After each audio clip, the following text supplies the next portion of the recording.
In November 2001, a PlayStation 2 game called Toro to Kyuujitsu was released in Japan. In the game, you can walk around the real harbour town of Misaki in Kanagawa Prefecture with the Sony character Toro. Toro occasionally asks questions and makes remarks, and you can talk to people from around the town as well.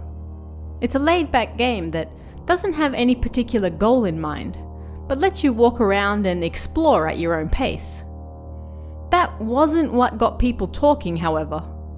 It wasn't long until players discovered something in the window of a certain house while out exploring that set the internet message boards on fire. It seemed the game had captured a ghost. The house in question can be found a short distance from the starting point of the game, but if you head there first thing, you might be disappointed. The game cycles through morning, evening, and night, and if you head to the house during the morning, then you won't notice anything out of the ordinary. If you wait a short while and head over during the evening, however, you'll find yourself face to face with what looks like a massive face taking up an entire second floor window. The woman's eyes, nose, and hair are clearly visible, but she's so large that the top half of her face takes up the whole window. Had a children's game actually captured a ghost? Some people certainly thought so.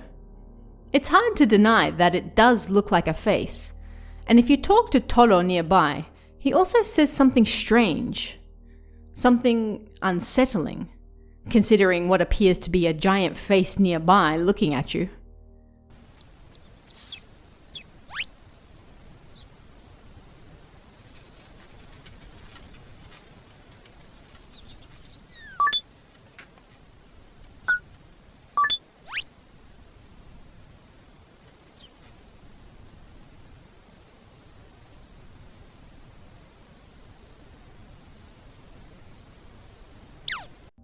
Toro can say this either directly in front of the house or on the stairs leading up, depending on where you talk to him first.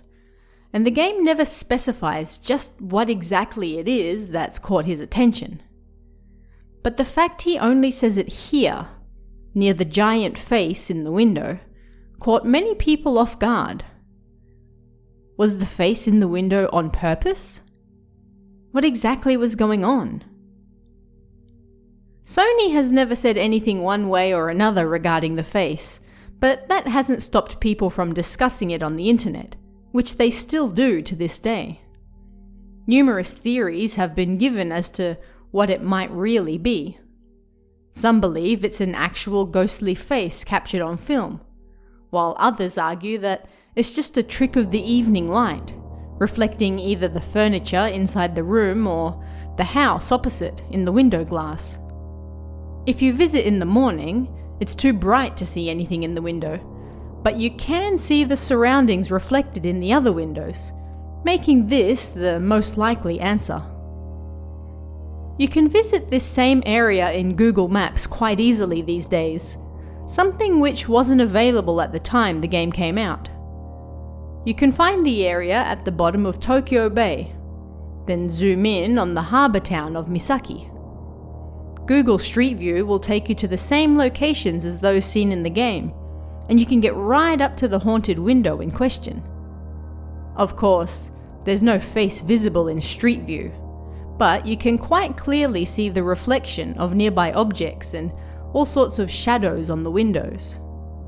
We can even take a look around the area, which you can't do in the game, to see the possible culprits that could have been creating what appears to be a face.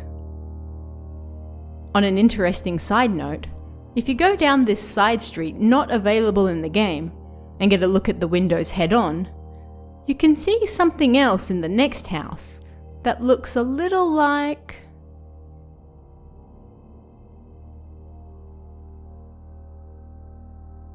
This may be one of those mysteries that's never entirely settled, but the most likely explanation isn't of the supernatural variety, but just a simple trick of the light.